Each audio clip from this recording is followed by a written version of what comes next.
Assalamualaikum warahmatullahi wabarakatuh.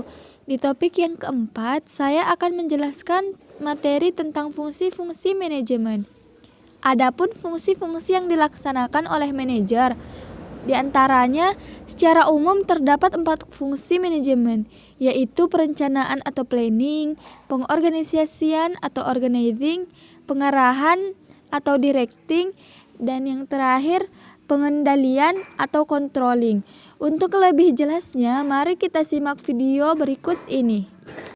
Fungsi-fungsi manajerial menurut para ahli, contohnya Henry Fayol yang menyatakan bahwa perencanaan, pengorganisasian, pengkoordinasian, pemberian perintah, dan pengawasan adalah fungsi-fungsi utama dari fungsi manajerial. Dan ada beberapa pendapat para ahli manajemen tentang fungsi-fungsi dari manajemen. Ada beberapa pendapat para ahli manajemen. Menurut Henry Fayol ada 5, yaitu planning, organizing, commanding, coordinating, dan controlling. Menurut Luther Gulick ada 7, yaitu planning, organizing, staffing, directing, coordinating, reporting, dan controlling. Menurut George Terry ada 4, yaitu planning, organizing, actuating, dan controlling. Menurut Ernest Dell ada 7, yaitu planning, organizing, staffing, directing, innovating, representing, dan controlling. Menurut Cons and O'Donnell ada 5, yaitu planning, organizing, staffing, directing, dan controlling. Menurut Oi Liang Lee ada 5, yaitu planning, organizing, directing, coordinating, dan controlling. Menurut William Neumann ada 5, planning, organizing, assembling, directing, dan controlling. Dan yang terakhir menurut James Stoner yaitu ada 4, diantaranya planning, organizing, leading, dan controlling. Fungsi-fungsi manajemen menurut para ahli selanjutnya, yang pertama ada forecasting, yaitu metode perencanaan untuk menghadapi ketidakpastian di masa depan. Yang kedua, planning yang termasuk budgeting, yaitu kegiatan yang direncana dengan standar anggaran yang dimiliki oleh perusahaan. Yang ketiga, organizing, yaitu proses memastikan kebutuhan setiap sumber-sumber daya untuk menjalankan rencana dan mencapai tujuan yang berhubungan dengan organisasi. Yang keempat, staffing atau assembling resource, yaitu salah satu fungsi manajemen berupa penyusunan personalia di suatu organisasi agar setiap tenaga memberi daya guna maksimal kepada organisasi tersebut. Yang kelima, directing atau commanding, yaitu fungsi manajemen yang berhubungan dengan usaha untuk memberi bimbingan, saran, perintah, atau instruksi kepada bawahan dalam melaksanakan tugas agar tercapai tujuan yang diinginkan. Berbeda dengan nomor 5, nomor 6 yaitu leading, mengambil keputusan dan mengadakan komunikasi agar saling ada pengertian antara pemimpin dan karyawan, dan memberi semangat, inspirasi, dan dorongan kepada kerjasama di dalam organisasi. Yang ketujuh yaitu coordinating atau koordinasi untuk melakukan berbagai kegiatan agar tidak terjadi kesalahpahaman dengan melaraskan pekerja bawahan sehingga terdapat kerjasama yang terarah dalam mencapai tujuan. Yang kedelapan yaitu motivation atau pemotivasi untuk memberi semangat dan dorongan kepada bawahan. Yang kesembilan ada controlling untuk memastikan sumber-sumber daya organisasi yang digunakan secara efisien dan efektif untuk mencapai organisasi. Dan yang terakhir ada reporting, yaitu pelaporan penyampaian perkembangan atas hasil kegiatan kepada pemimpin.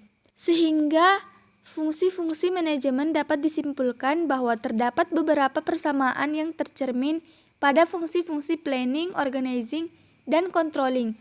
Sedangkan fungsi-fungsi lainnya merupakan cara penyebutan yang berbeda, tetapi mengandung arti yang sama di mana pada dasarnya adalah fungsi staffing, directing, atau leading. Perencanaan atau planning yaitu rencana atau strategi dalam memulai suatu kegiatan untuk menetapkan tujuan dan menetapkan prosedur terbaik untuk pencapaian tujuan itu. Di samping itu, terdapat rencana yang memungkinkan. Yang pertama, organisasi dapat memperoleh sumber-sumber daya yang diperlukan untuk mencapai tujuannya. Yang kedua, Anggota organisasi dapat melaksanakan kegiatan yang konsisten dengan berbagai tujuan dan prosedur yang telah ditetapkan. Dan yang terakhir, kemajuan dapat terus dimonitor dan diukur sehingga tindakan korektif dapat diambil bila tingkat kemajuan tidak memuaskan. Secara singkat, perencanaan atau planning yaitu pemilihan atau penetapan tujuan organisasi, penentuan strategi kebijakan, proyek, program, prosedur, metode, sistem anggaran dan standar yang dibutuhkan untuk mencapai suatu tujuan.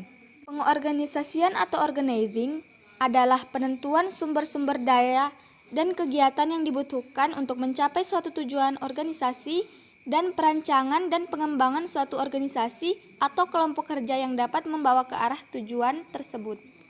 Penugasan tanggung jawab tertentu dan perwakilan wewenang yang diperlukan kepada individu-individu untuk melaksanakan tugasnya.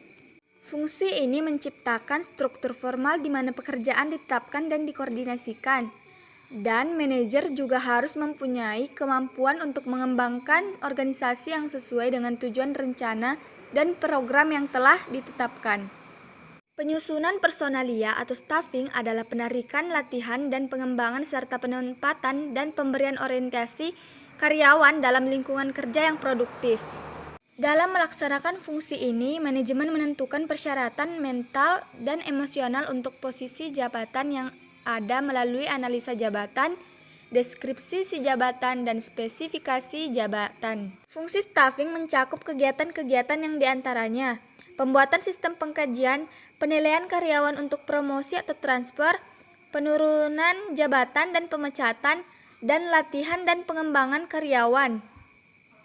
Pengarahan atau leading adalah suatu fungsi manajemen untuk membuat atau mendapatkan karyawan melakukan apa yang diinginkan dan diharuskan. Fungsi ini melibatkan kualitas dan kekuasaan pemimpin serta kegiatan kepemimpinan seperti komunikasi, motivasi, dan disiplin. Fungsi leading sering disebut dengan directing, motivating, actuating, dan sebagainya. Fungsi perencanaan dan pengorganisasian sebenarnya lebih banyak menyangkut aspek-aspek abstrak proses manajemen, sedangkan kegiatan pengarahan langsung menyangkut orang-orang yang ada di dalam organisasi. Selanjutnya, fungsi yang terakhir yaitu pengawasan atau controlling. Semua fungsi sebelumnya tidak akan efektif tanpa fungsi pengawasan atau controlling, atau sekarang dengan istilah pengendalian. Pengawasan atau controlling adalah penemuan dan penerapan untuk memastikan sumber-sumber daya organisasi yang digunakan secara efisien dan efektif untuk mencapai organisasi yang telah ditetapkan.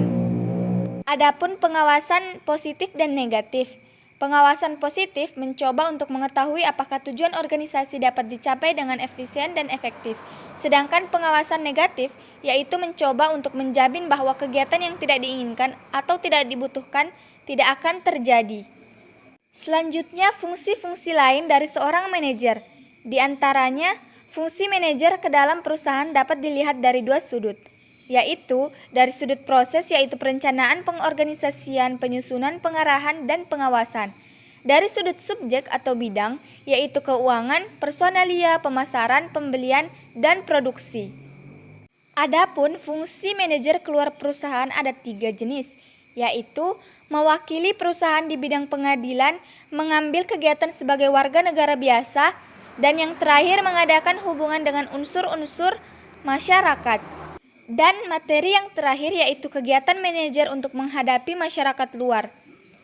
Di antaranya mengadakan pengumuman atau pemberitahuan, menyelenggarakan konferensi pers dan pertemuan, menyelenggarakan pameran, mengatur siaran melalui radio, mengadakan kontak dengan unsur pemerintah dan masyarakat, membuat analisa dari pendapat umum, dan menerima kunjungan pihak luar ke dalam perusahaan. Mungkin sampai di sini materi singkat yang saya sampaikan tentang fungsi-fungsi manajemen. Mohon maaf bila ada kesalahan kata maupun penulisan. Saya akhiri video kali ini. Assalamualaikum warahmatullahi wabarakatuh.